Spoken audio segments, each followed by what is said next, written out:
Hi everyone, and thank you for checking out our poster. Our health sensing project is called a monitoring and alert system for diabetes risk using clinical signals and wearable sensing data. The motivation for this project came from our personal interest in this disease and the significant impact it has had worldwide. Diabetes often develops gradually and is very strongly connected to lifestyle factors, but many people only see their healthcare provider once a year or even less. So, because of this, changes in metabolic health can easily go unnoticed between appointments. We want to create a tool that helps people monitor their risk for diabetes more regularly rather than relying on occasional tests and visits with their provider. Our goal is not to replace the provider, and it's not to create a diagnostic tool, but it is to give users a greater awareness of how their lifestyle choices and daily behaviors measure their long-term risk for the disease. The primary challenge in developing our idea was determining which inputs were evidence-based, but also easy and practical for individuals to collect on their own.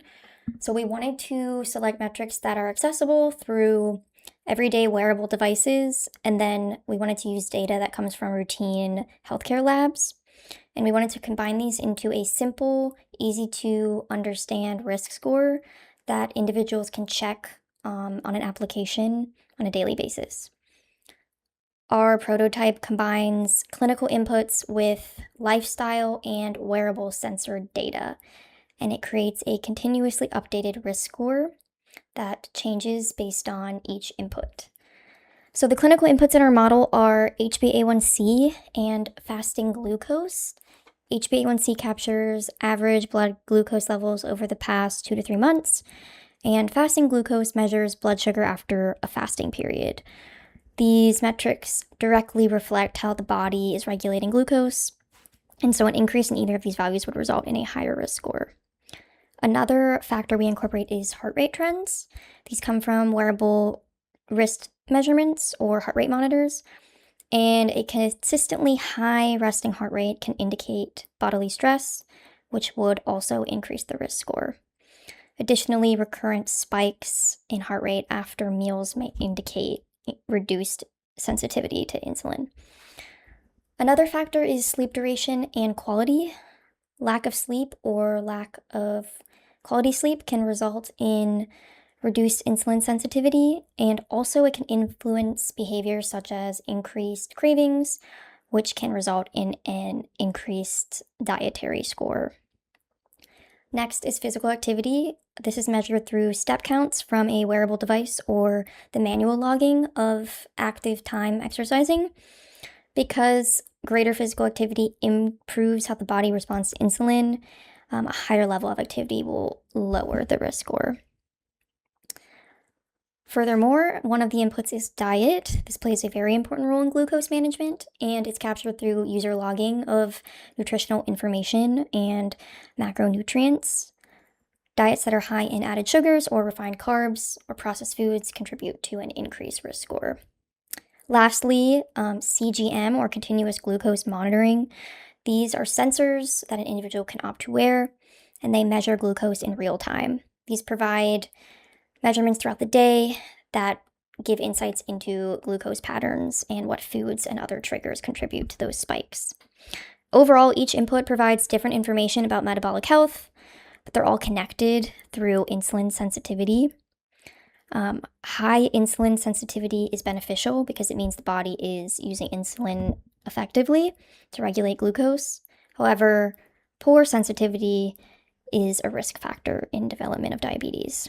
So by combining these wearable measurements, these sensing measurements, our goal is that these can be transformed into actionable insights so that the end user can understand their health.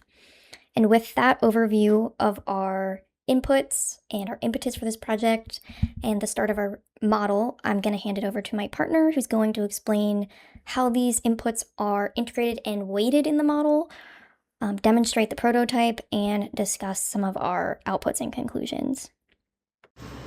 Thanks, Tatiana. Now, in regards to all these different metrics and how they're combined here to show the user a singular metric based on everything they inputted, really the biggest decision to our model was inferring. It's fundamentally around literature that's already published in regards to how we actually store, model a user's inputted data compared to machine learning, where the system would learn as data is inputted here. And this was very key, because to properly train a model, you would need years of actual user data in the use case of them, in such like a wearable use case, and specifically users that had this disease here. Likewise, certain data it can be considered proprietary, so it's not easily published on most medical journals. Likewise, it's not black and white where we show a score and it's a definitive number. Like a physician could see a patient's score and they would have to use their own diligence in regards to the patient's history, any underlying condition they have, and going forward, because it's not just a black box model here. Now, in regards to every input that a user adds here and how we normalize that and combine them to provide a total risk score, as point number 4 shows the risk scoring model here. Essentially, we wanted to ensure that we had some kind of mathematical normalization here of how our inputs are scored, and we decided it would be best broken down as shown here.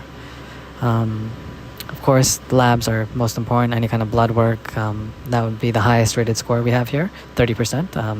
HbA1c, that's very critical for a physician to track over time and in regards to that patient. CGM and activity, we counted that as 20%, because CGM, it's continuous and it'll vary throughout the year, of course. Sleep, 15%, heart rate, 10%, of course, diet, 5%, and this was intentional because as a user, we know most users may lack the motivation to diligently log their food daily, and an individual's heart rate, that can at times be somewhat of a lagging indicator, and it may already be, the damage might already be done compared to whatever metabolic change a patient may be undergoing here. And if a patient does stop logging a specific input, we don't score that as 0. We would rather weigh the other variables here to somewhat normalize the entire formula here when they do miss a specific day and do not log one of the metrics we note. Now for our demo here, here's our sign-up page. Users can sign up with their Google or their Apple account or an email. As our homepage, we wanted to ensure it was like a summary of what we'd be doing here. We have a risk score, daily logs alert. And now for next, we have essentially an activity notification tabs here. And it would translate to the user just their overall summary, whether they logged any kind of physical activity, their score was updated, lab report, of course food logging, and at the bottom here it would show their historical log, in a sense, like 2 days ago new sensor data was recorded, and it shows the glucose metric right there. Now we have our labs page, and this is, I believe, this is the most important, where it shows historically their lab work that they've done, and it shows the date and what the results were. And then the risk score, 81.4.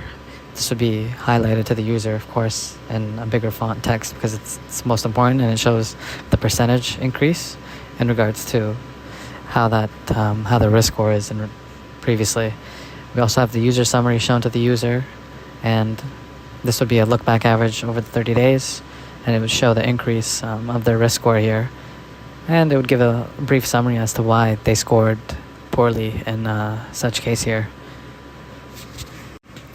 And our daily log here, it would show how much activity they're inputting, their total, I guess, overview of their nutrition, and it would show micronutrients as well. We have 15 grams of sugar. The breakfast summary, there would be a lunch snacks tab as well, and it would also show the total sleep and their CGM as well here. And users can go back previous dates and re-record their data or look at a previous entry here. Now we have a dedicated tab for the risk score and specifically a diet score as well, and the percentage change. Likewise, we have a trend here that shows the dietary patterns for a user over time, and this would just be 7 days, formulating a graph here of how the user's been scoring.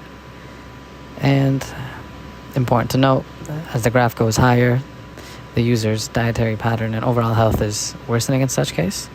And we also provided a little summary here. 30-day trend suggests that a user's daily intake of saturated fat and added sugar was elevated, hence the poor score here.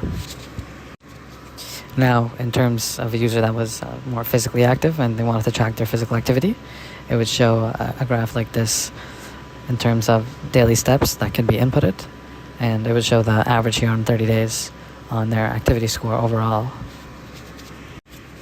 Now, in terms of ethics overall, I believe most important would be privacy and really the accuracy here and its error rate in the model. Because utilizing any kind of patient data, clinical records, all of that combined, there is guidelines and regulations that each state is subjected to, and especially in a use case here where we're automating health feedback in a sense to a patient, and there would have to be legal disclaimers prior to sign up that a user would have to agree here, because in terms of the wrong context, the user could interpret the feedback in the wrong context, and it could become detrimental to their health if the wrong advice is given and they interpret it wrong.